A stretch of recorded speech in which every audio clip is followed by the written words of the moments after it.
So welcome everybody. Welcome to tonight's Spring Rights Literary Festival event. Haley Keeley, you've been in every event so far. You're going to get the award for like the most events attended. Yay. Thank you so much for being, I can't hear you talking.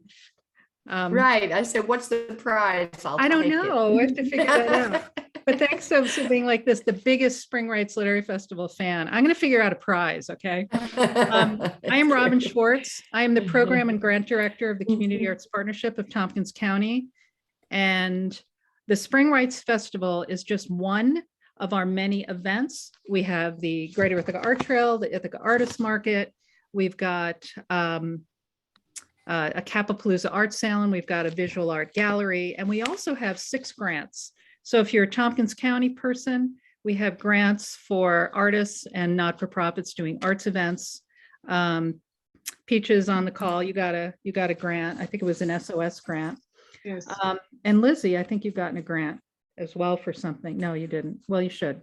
After my intro, I will put the link to springrights.org into the chat. There are over 30 more amazing events that are happening, and I hope you can come to many of them.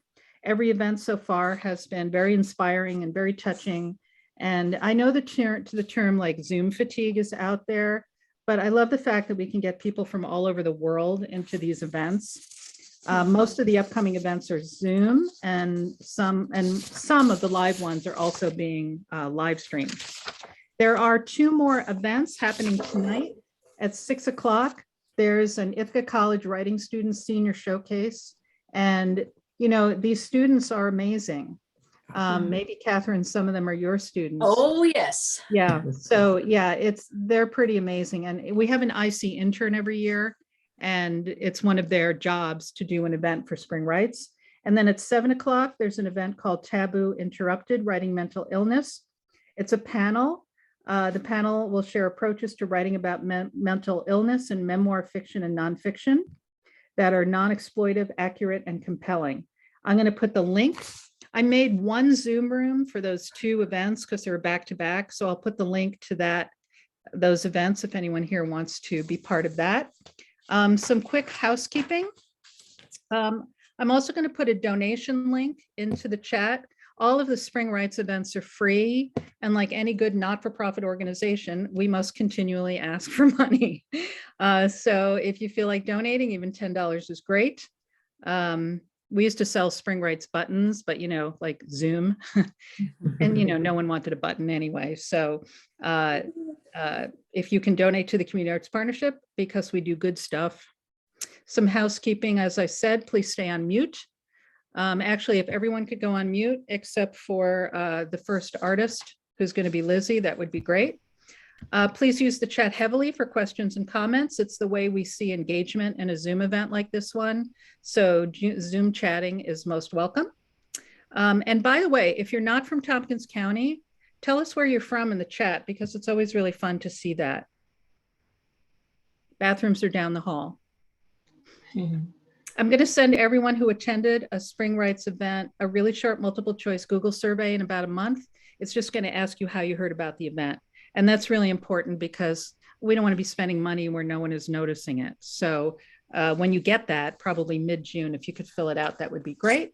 And lastly, I just want to thank our wonderful Spring Rights sponsors. They are Ithaca College, Wegmans, M&T Bank, CFCU Community Credit Union, the Odyssey Bookstore, the Ithaca Marriott.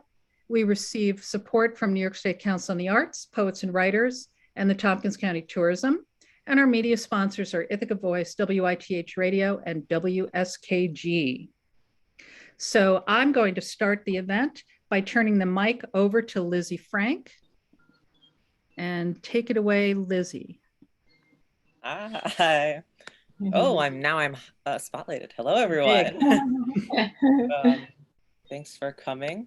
I'm a fiction writer, and I will just read the beginning of a short story that's been edited for the reading, of course. After the encounter with my aunt, I went down to the river to cry. My mother told me to never seek shelter by the river, because she was afraid of the wild people rumored to live by the waters. People with ripped clothes, scarred hands, and muddy skin.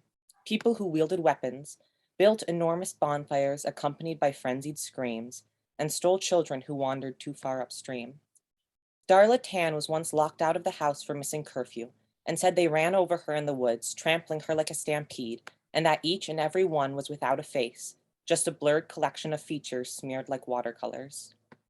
When my mother grabs me by my bony shoulders, shakes me until my teeth chatter in my head, and tells me that I must never go near the river, she is failing to consider how much I like the river.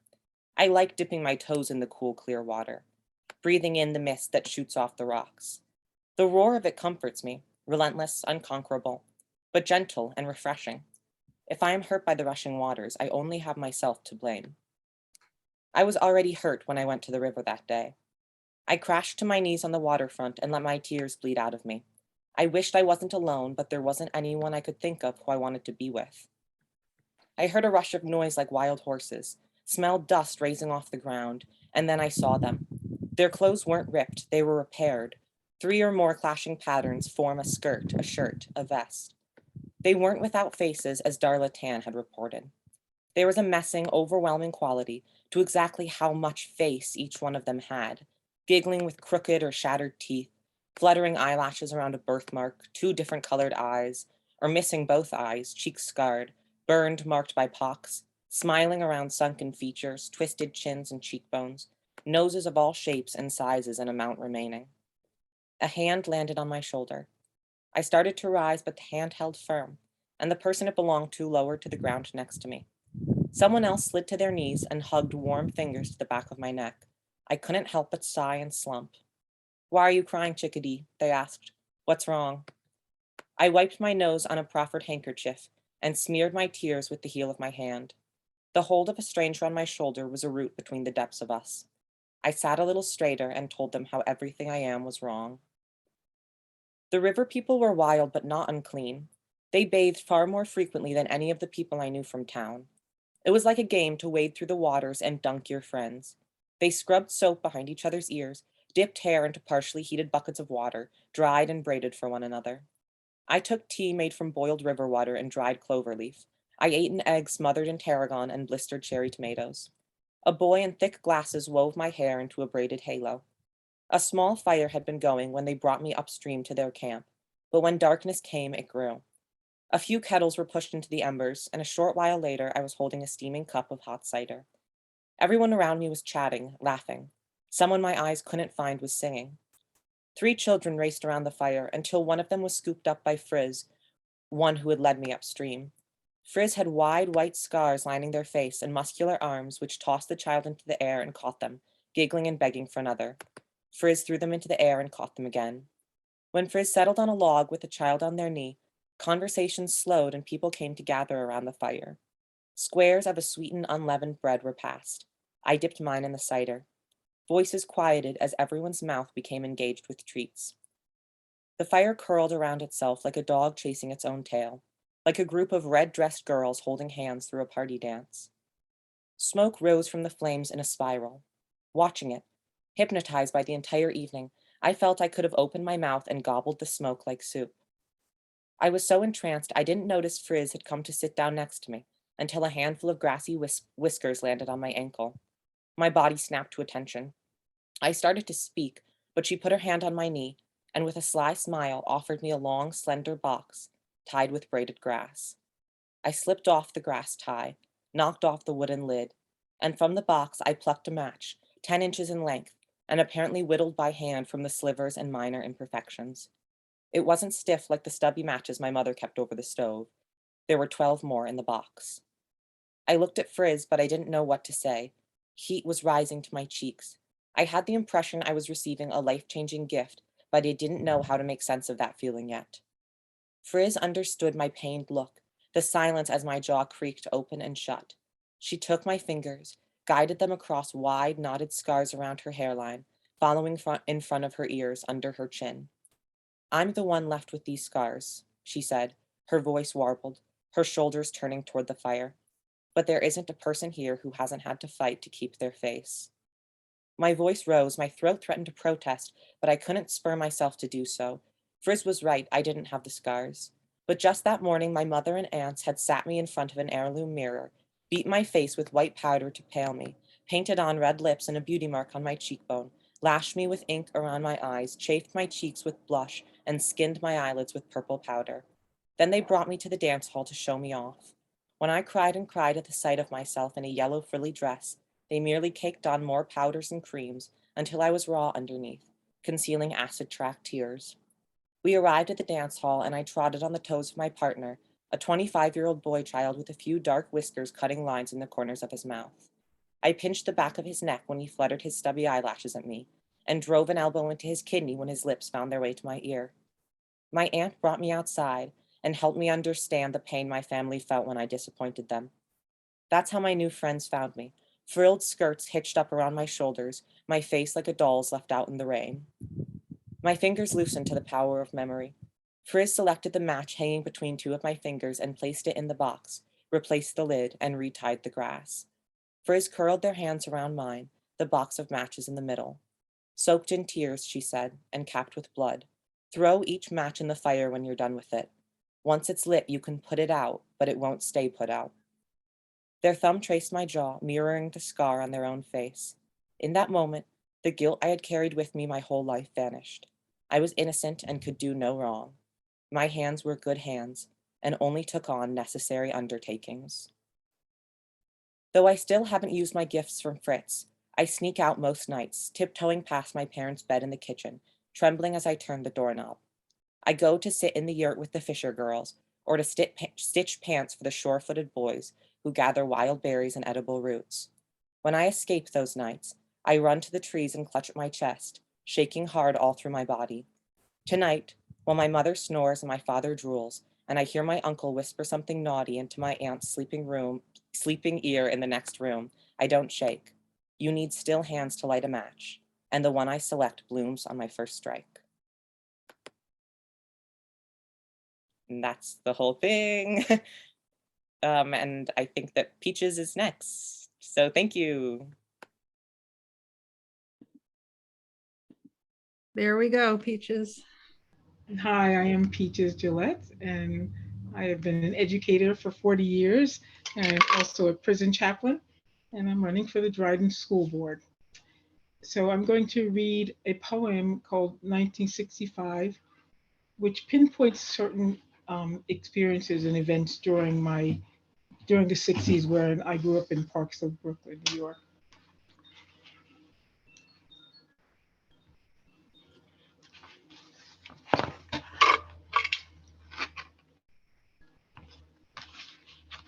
In 1965, I was 5 years old.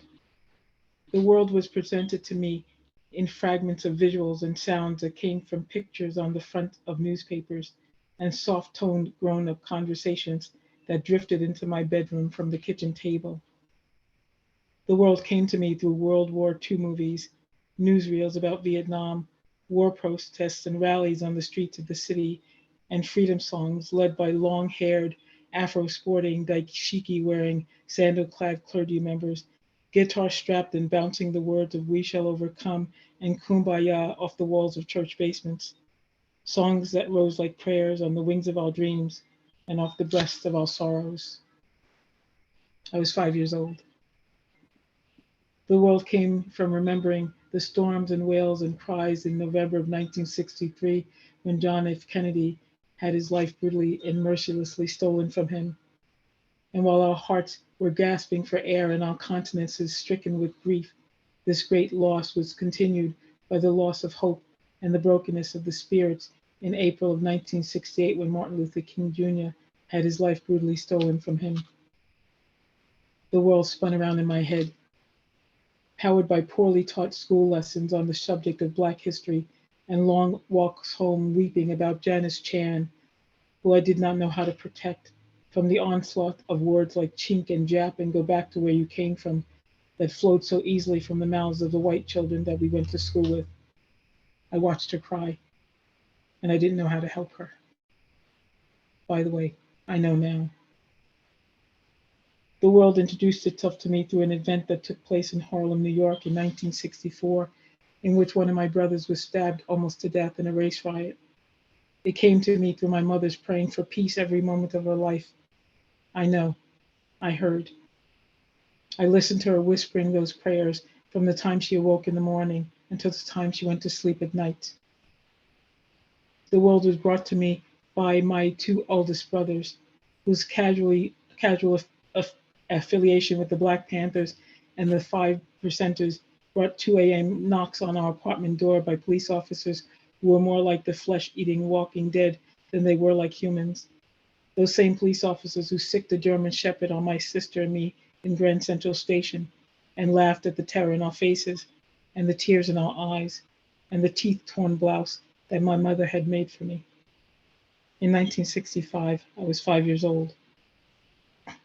The world opened its arms to me by the solidarity of the Blacks and the Jews who fought together and separately, the very old and the very young, fighting for the right to be who they were. They fought for freedom and equality. They fought to reclaim the dignity that was almost completely wrung out of them by institutional and individual systems of thought that categorized them as being inferior. The world opened up to me by an older gentleman, an Irish man named Mr. Connolly, who saw something in my mother's struggle that warmed his heart and created a loving bond between them that I will never forget. Whatever it was that he felt for her, or about her, or because of her, forged a gentle friendship between them that made each word my mother ever said about loving thy neighbor and never judging anyone by the color of their skin like the deepest truth I'd ever heard. In 1965, I was 5.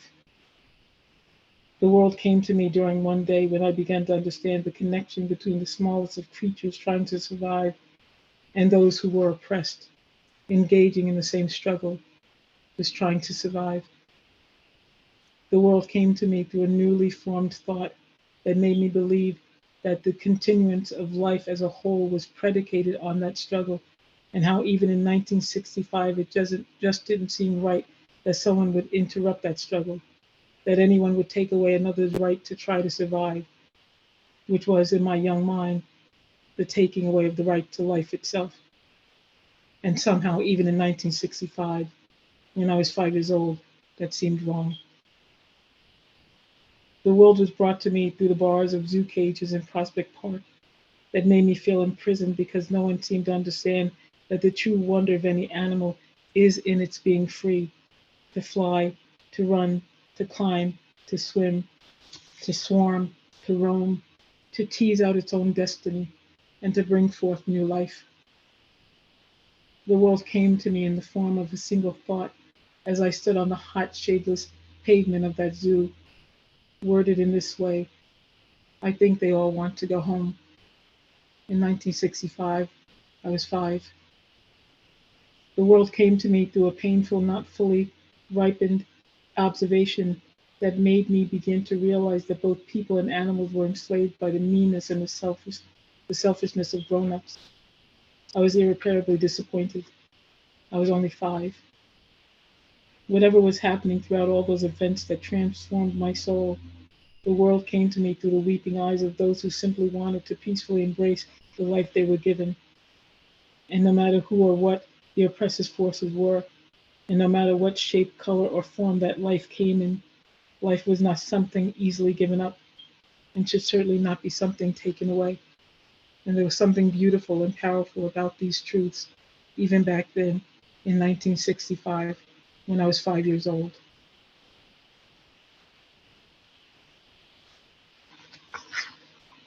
I'm going to read a second poem. It's called Beautiful.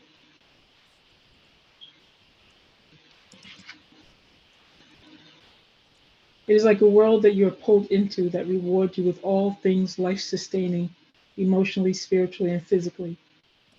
It is a screen on which all meaning is projected, images of people from the past and the present, reflections of life before birth, smells, sights, sounds that make you remember why you hang on and make you want to fully be aware and awake, that make you want to go back and move forward through time at the same, all at once, to feel the endlessness of your own existence. It is a feeling that all thought is eternal. It is beautiful. It is the sunrise, the warming light of the day wrapped around the shoulder of the dark structure that stands tall and strong and alone. Today is a simple building, silhouetted by the sun, caressed by the morning air, swept up in my soul, then devoured by an insatiable urge to hold on to life. Today is a sweet memory from my childhood on 7th Street, a place where I first gazed at the moon. It illuminated something inside me that made me understand that living does not stop us from dying, and that dying does not stop us from living. It is the sum total of what life is worth. It is beautiful. It is all things reaching for one another and finally becoming one. There are very few words to describe it. It is what makes you laugh and what makes you cry. But it is also what makes you put all the rest of your feelings to sleep and allows room for only being. It is incredible. It is beautiful. Thank you. Thank you, Peaches. I forgot to mention that we are taping these events, and I am putting the recordings up on springrights.org event page right after the events are over. So if you want to share any of these with anyone else who couldn't be here tonight, they are available. Next up, we have Kiera Perkins. And oops, I forgot to find you. Hold on. Oh, there you are. Hi, I haven't met you yet. Hi. And here you Hello. are. Thank you. Thank you for having me today. I would like to wish everyone a very happy Mother's Day. Specifically today, I will be sharing from an excerpt, and I'll be sharing a poem from my poetry collection. It's called Digging, sorry, that's my panel. My collection is actually called Feeling Feelings, Writing Words. And specifically this poem is actually tells the story of what so many different melanated women can relate to, but in the lens of one in particular. It tells of her attributes and the characteristics and how they are all loved and admired. Then they, on the flip side, tells the story of how she is also misunderstood and so casted with so many judgments, and through their misunderstanding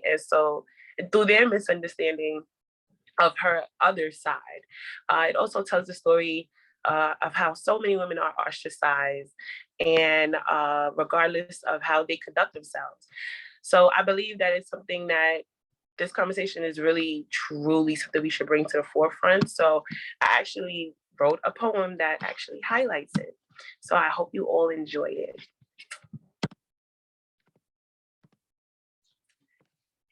They couldn't help but stare. She was rare, fierce as they come, without a care. They couldn't help but, let me say that again. She was rare, fierce as they come, without a care. Eccentric and daring, they couldn't help but stare. She stood tall as the Empire State Building, with arms long as the Nile River. Dark melanin skin that shined like glitter. Thick, curvy legs, something like a roller coaster. They couldn't help but stare.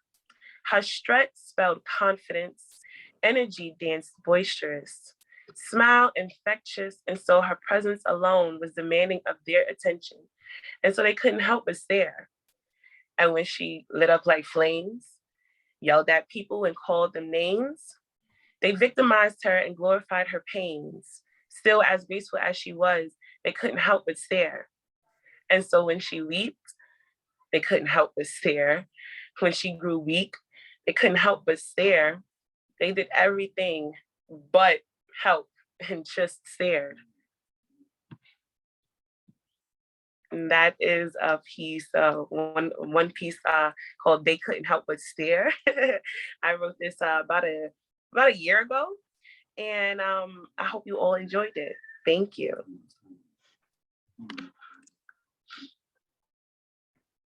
Thank you.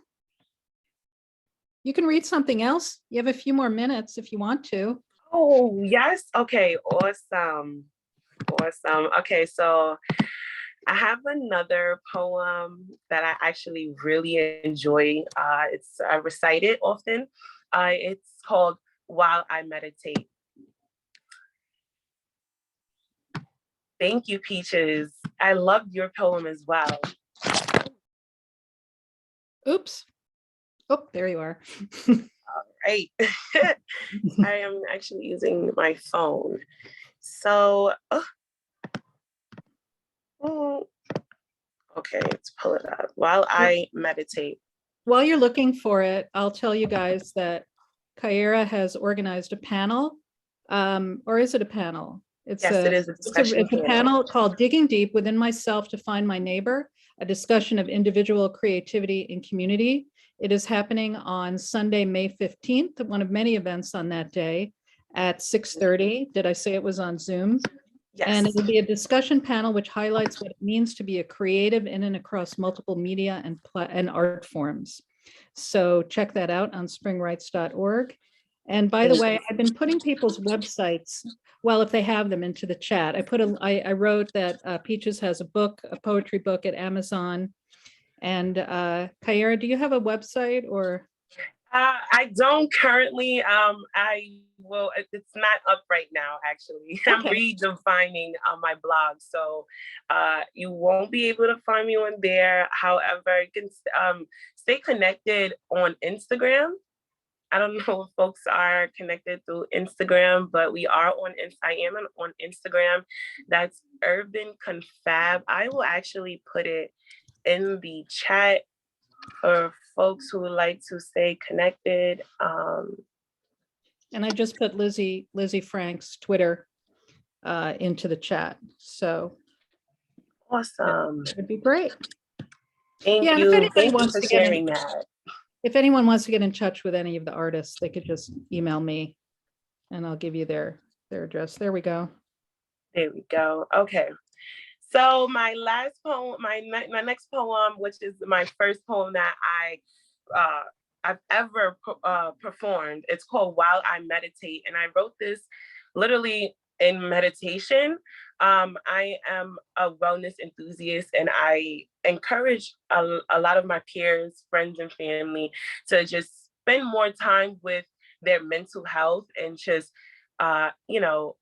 always furthering their ability to mask in their mental power. So this one is called While I Meditate. Free thoughts, boundless dreams. Seems like the only mission for me, at least I thought. Loud lies, hidden truths, pain and violence be the proof is what I see. With these tears upon trauma bonds and toxic fogs, when will I ever see again? But with my head in the clouds and my heart at peace, I will attract all that is destined for me. Thank you. Thank you for listening. Thanks. This is so great. So next up, we have Katharyn Howd Machan. Hi, Katharyn. With a kitty behind her left shoulder.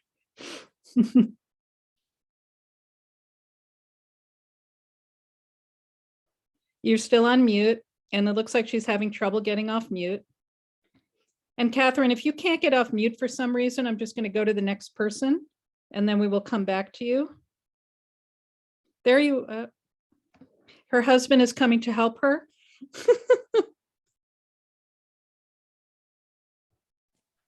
Okay. There you go. There you go. Thank you. And my little cat is still with me, which is great. Thank you, Eric.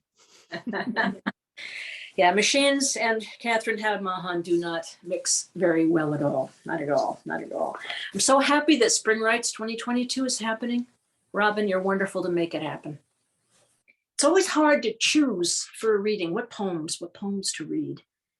And I decided to choose 4 autobiographical poems that are the harder ones to write because they have happiness. 4 love poems. First is for my spouse, Eric.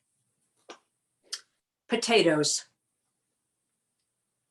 It's the way he slices clean potatoes, boiled just soft enough to fry in oil with salt and onions.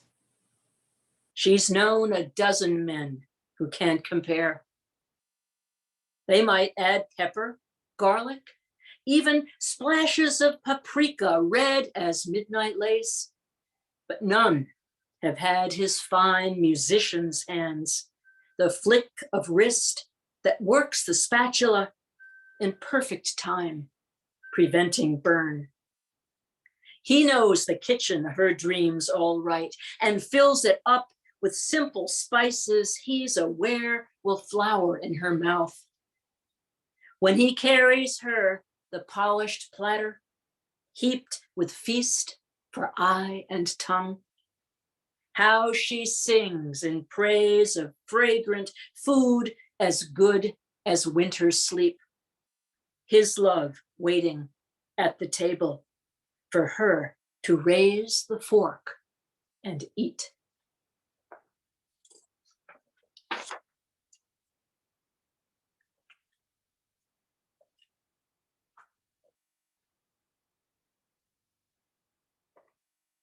Butterflies.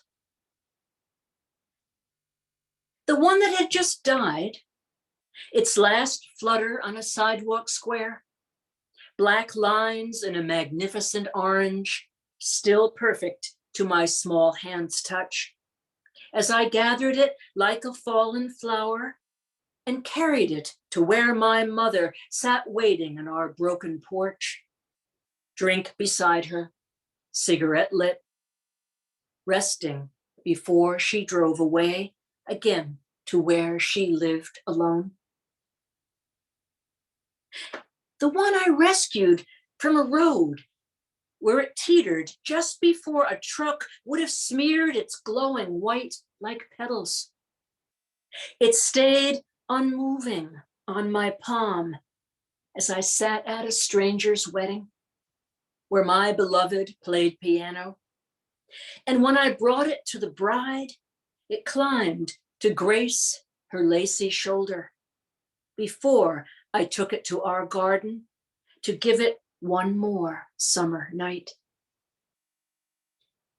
The one among 500 others that settled its small gleaming copper on my grown daughter's welcoming brow as we sat in the conservatory, rich with sun and song and blossoms. And she told me of her young daughter I hadn't seen for 30 months. The butterfly stayed as she spoke and slowly pulsed its tiny wings, same brilliance as her long, free hair.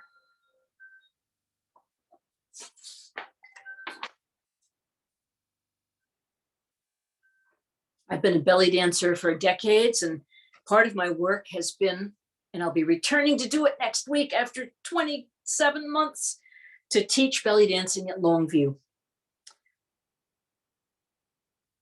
A woman who became very, very important to me was a resident there named Dorothea Rudge. And she belly danced with me as Thea when she was 96 years old. She played Queen Titania in story dance for the Ithaca Festival with other members of Mirage and myself. This is a poem that chronicles the last time I spent with her in her dementia. Near the age of 100, she died at 101 in Bridges. Dorothea's hands.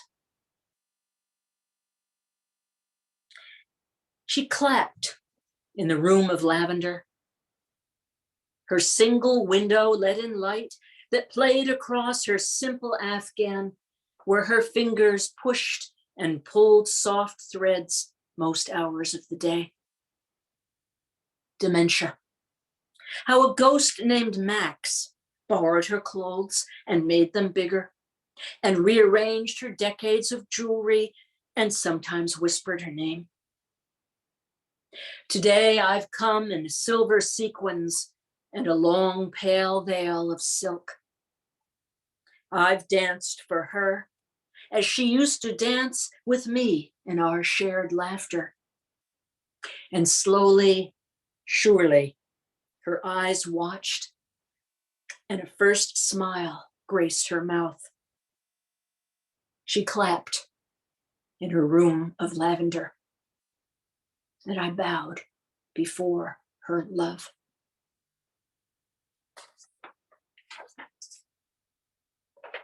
And finally, a very new poem for a woman I've known since, oh my gosh, 2 years after I moved to Ithaca. I met this woman in 1977. Another poet said I needed some photos, and another poet said, oh yeah, you gotta have my friend come and take those photos. And we've continued for decades, became very close friends. And I believe that some of you watching know this woman, Kathy Morris. The poem is dedicated to her.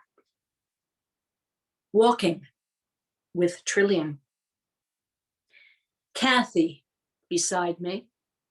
Kathy, the woman who watched both my children enter the world before I could see them. Kathy with hands for my comfort. Kathy with camera. Today in Ithaca's cold April wind, we wound our way through College Town to search for spring, where Cornell gives a garden for eager eyes. Wake robin, toadshade, great white, earthroot, bluebells summoning fairies dance. We made our way among them, smiling as poems rose to the air.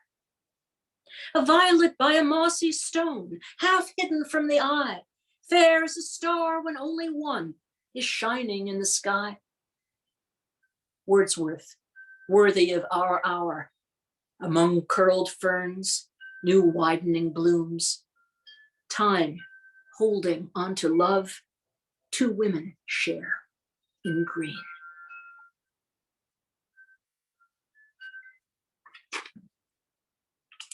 Thank you. Were those little chimey things coming from your end? No? I'm hearing things. Okay, the next person is Haley Rylander. Did I pronounce your name correctly? Yes, you did. Yay, thank you. Hello, everyone. My name is Haley Rylander. I am going to be publishing my debut novel next Saturday on May 14th. It is a fantasy novel. I have it right here. It's called Essence of Stone. And I'm sure that I'll have the link to my website put in the chat where you can see more details on buying it. So I'm going to, yes? Oh, I just said I will do that. Okay. Yep. Thank you. Yeah, so I'm going to read just a very brief 2-sentence summary of the book, and then I'm going to read an excerpt from the first chapter. Gellion, an elven metal artist and dignitary of politics, has spent the last 200 years trying to forget the horrors of his past. A terrible war waged by a demonic phoenix and an infamous mentor against a potential battle alliance and strange sentient earthquakes attacking his city with unknown magic. Gellion must keep the elves united, confront the shadows of his past, and solve the mystery that could obliterate the foundation of his very race.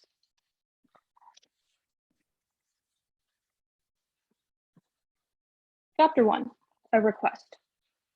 The first earthquake came 36 hours after the humans' arrival. It was difficult for Gellion to determine which of the two events would mean more strife for Darrow. Both were unexpected. Both were unwelcome. The coincidence of the circumstances made Gellion's skin burn. It made his planning obsolete, his sleepless nights for nothing, his centuries of building and perfecting somehow diminished. Gellion couldn't allow it. The schemes of an emissary and a geological upheaval would not sink him, not again. That it all happened in the space of 2 days was unsettling enough, but to happen the first 2 days of the Kingdom Council, it wasn't fair.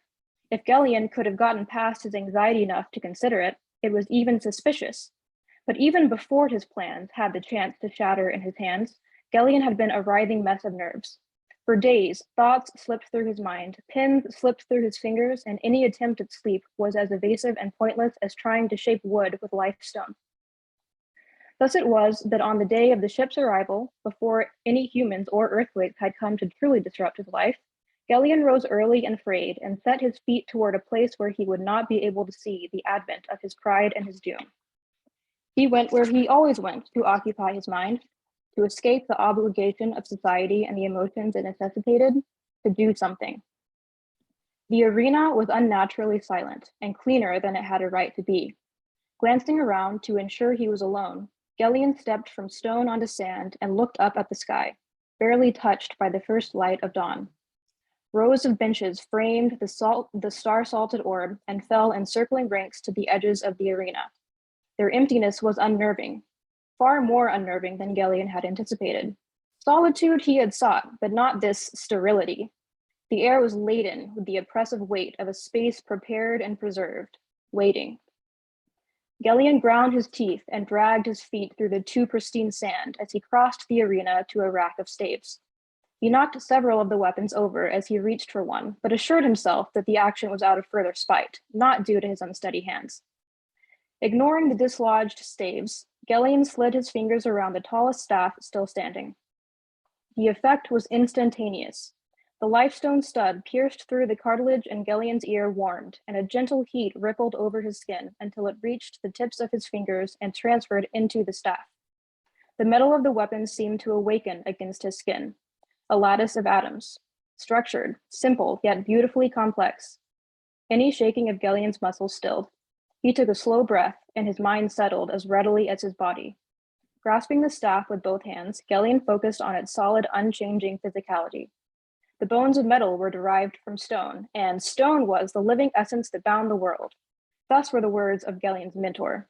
It seemed lifetimes rather than centuries since Gelion had last heard the dramatic phrase uttered, yet the memory was still sharp as shattered glass and far more cutting. Gelion's hands tightened around his staff. Do not think of him, not now.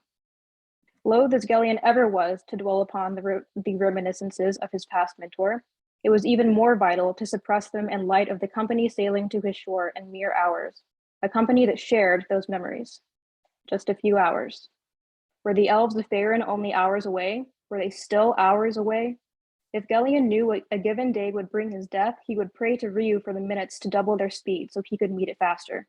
To wait was to think, to feel, to dwell. Always better to be doing, to busy the mind and hands until the past and the future could take no space in the present. That was why he was here. Giving his head a firm shake, Gelion recentered his attention to the metal in his hands and slid his feet over gritting sand into the first steps of the Avery. The muscles in his arms followed suit with smooth and thoughtless fluidity. Focus, center, balance. Some of the tension in Gelion's muscles evaporated through his skin into the unnatural silence of the arena. His released emotions seemed to disperse the sterility pressing upon him. Taking a breath, Gelion closed his eyes and moved his body through the next motions, then the next. It was only when a voice ripped him back to the arena that Gelion realized he had finally achieved a true sense of calm. Scrubbing the glower from his face with the back of his hand, he turned toward the voice to see an elf striding toward him. A familiar woman, but not one Gelion knew personally. Strands of dark hair floated around her head in a frizzed halo, and a sheen of sweat slicked her skin. Gelion could feel the cool damp of his own skin and noticed with a start that the sun had nearly cleared the arena's walls. A thrill of adrenaline lit up his nerves. Had the ship arrived? Conflicted as he was about greeting the council's arrival, Gelion knew his absence would be both noted and frowned upon, even by ever-grinning Dulon. The woman before him now was certainly not grinning. This is where you've been all morning? The woman threw a hand into the air and glared at the empty arena, as though accusing it of concealing the object of her pursuit. Nearly an hour I've been searching this city for you, fighting crowds for space on the lifts. The rail paths weren't even usable in this mess. The woman flattened her palms over her flyaway hair, but the strands stood up again as soon as she dropped her hands. Dulon sent for you. Gelion's stomach twisted. At the wharf? No, not at the wharf, the woman said. The domes. There's an emissary, just arrived, urgent. The intensity of her glare intensified on the last word. Gelion's brows pulled together. An emissary? From where? The woman shrugged. He's human, she said, as though this negated the question. With that, she spun on a heel to leave the arena, clearly of the opinion that her job was done. Gelion stared after her. By the time his shock dispelled and more questions rose to his tongue, the messenger was already lost to the streets of Darrow. Gelion's nails sank deep into the skin of his palms. All the heat he had dispelled through his work gathered anew in his chest, hotter than ever. A human? Humans rarely conducted trade with the elves in person, and never without forewarning. Of all the days for one to show up on a whim, Gellion would have to deal with the emissary before the council arrived. Dulon was doubtless entertaining the man already. Gellion ran a hand through his hair and tried to smooth his damp shirt. He would be as late to the unplanned meeting as he was disheveled. Cursing, Gellion dropped his staff in the sand and hurried toward the court of Darrow. The air in the domes of Relian was a cold shock against the sweat Gellion had accumulated in his rush. He tried to wipe the moisture from his face as he made his way to the building's main room. The negligent messenger had not even specified where Gellion was supposed to meet Dulon. But knowing the Lord of Darrow, he would take the human emissary to the most impressive room in the city. A hint of a grin broke through Gellion's frustration when the dregs of voices began to float down the hall. His instincts had been correct. Even muffled by metal and stone, Dulon's familiar voice rose and fell with unmistakable grandeur. No doubt the human was at least being thoroughly entertained as he waited. Gellion paused outside the doors and took his second deep breath of the day. He could allow no remnants of his ill-suppressed nerves to enter this room. Fortunately, a diplomat's practiced charm came nearly as easily to Gellion as the flow of the Avery. With a final tug on his shirt and a barely forced smile, he dropped his hand to the door handle. The voices within the room trailed off at once, and two figures stood and turned to face him. Gellion assessed the human in a glance. The man had the look of one who spends his life studying other men, influencing other men. The gaze he passed over Gellion was hungry and intelligent. He had to tilt back his head to meet Gellion's eyes, but did so with a confidence that somehow suggested Gellion was in the wrong for being tall. "Ah, you are Gellion?" The man's accent bounced over the words. He spoke Albaran. "Yes." Gellion eyed the emissary's olive skin and dark hair. Albaran, certainly, but his features were unfamiliar. Gellion preferred to be more informed of his political relations before meeting with them. Annoyed by his own ignorance, he said, "And you are?" And that is where I will stop. Thank you. Thank you so much. And congratulations. Thank you so much.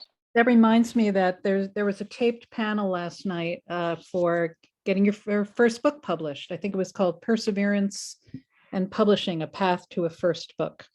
If you do watch that tape, it got a little pixelated. I think the Wi-Fi wasn't good in the room we were in, but you just really want to listen to it. So the next author is Mackenzie Berry.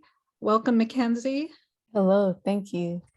So I'm going to be reading from my debut poetry collection, Saxon City, which came out almost a couple weeks ago, and I did a reading last night, or Friday night, excuse me, at Buffalo Street Books. And so I'm gonna start off, since it's Mother's Day, with a poem about my mom. This is one of the oldest poems in the book that I wrote when I was 18. So I'm gonna start with that one.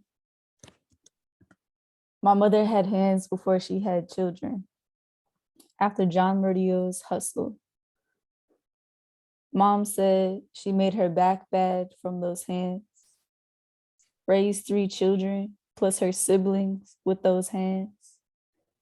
Left the country and all its gins and rain hymns. Made a house from a paycheck with those hands. Took a paint can and a ladder to a gutter. Made a garden from dirt and seed with those hands.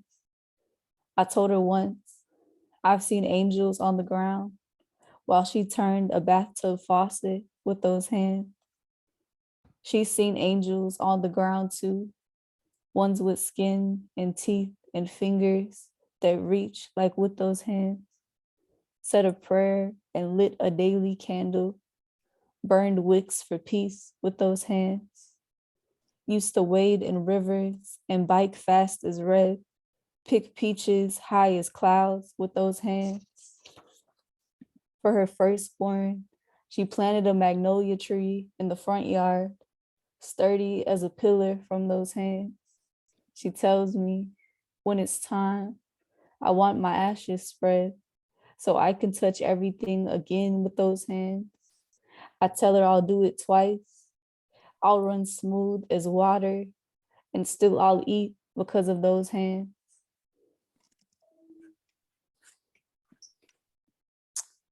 This this next one is called When Everything is Desperate. When everything is desperate, I find the women who till their hearts so much that death is just a phase. I answer then to them with well-watered eyes and something to show for their shoulders, who say, my name is whoever speaks first and doesn't shrink. These record women, with their chests open, have smiled past the corners for too many years to put in albums. Their tails low and lighter fluid, childhood spent sprinting for the hills. When they slow dance, I see the wolf pick, and they tell me it's all burning anyway. If the apocalypse comes first, I'll have their faces in mind until the last lightning, when God herself will blink. When summer comes, I'll ask my grief, have all 4 seasons spent you yet? And then I'll read one more. So part of the heart of the collection is a kind of ode to my hometown, which is Louisville, Kentucky, and reckoning with the South and region and place more largely, as well as childhood and heartbreak poems. But this next poem comes at the end of the first section of poems of the book. There are 3 different sections. Magnolia. There's no way out of the South but driving. Miles of sun, good faith in an ending. We all know what last struck the other. The car window still busted to count who's missing. Miles of bottles, a good temper as intimacy. When the Kentucky man said he might shoot me for turning around in his driveway, he didn't raise his voice, as by routine. The last person to lose their way must have unmasked him. Asked, what have you to say of yourself, of your family tree? Miles of poplar trees. There is a highway no one uses. Towns made for strangers to be lost. You'd do scarce to find a mechanic shop with all its parts, or any road without a dead stop. If you're done enough, you'd walk, and somewhere distant, the Dixon, the heat would bring you to your knees. Miles of salt, good eating to die quick and well. The last on your fingers, what you stay for. So those are a few from the collection, which you can get at Buffalo Street Books in Ithaca. Also get a signed copy on my website, or anywhere books are sold. And yeah, I meant to say too, I'm in the MFA poetry program at Cornell and finishing soon, but grateful to be here and to hear from everyone else too. Thank you so much. Thank you. And congratulations. I love that, you're a student at Cornell, but you're bringing your readings into downtown Ithaca, and that's great. Thank you everyone for coming. For those of you who came in a little late, we have 2 more events starting at 6, one at 6, one at 7. 6 is IC students. 7 is a program of Storyhouse Ithaca, Taboo Interrupted, Writing Mental Illness. And I just want to shout out to Judith Pratt and Lee Keeley, who I think have come to every single Spring Rights event and are probably registered for every single other Spring Rights event. And if anyone has any suggestions of some sort of prize I can give them, give them somebody's book, right? That would be great. So thank you, everybody. If anyone has any questions, and we can have a mini after party. If anyone wants to make any comments, you could just take yourself off mute. But if not, thank you so much for coming. I want to thank you, Robin, and everybody, because I think these are very, very exciting. These are the only things that make me not feel Zoom fatigued. So I'm really happy about that. Yeah, who's talking? Peaches. Oh, hi, Peaches. Yeah, I know. Like, I think that the students have more Zoom fatigue than than many of us, and teachers, students and teachers. I don't have Zoom fatigue. I adore it. So it's just because people, I'm like meeting people from all over the world, and there's people, last night we had someone from Australia, and one of the readers actually, and someone from Canada, and someone who was in New York City, and it's really fun, you know. So any questions for any of the authors? No, well, just thank you, everybody, and have a good night. And I hope to see some of you at 6 o'clock. I'm going to get a snack. Have a good night. Bye, everyone. Bye, everybody.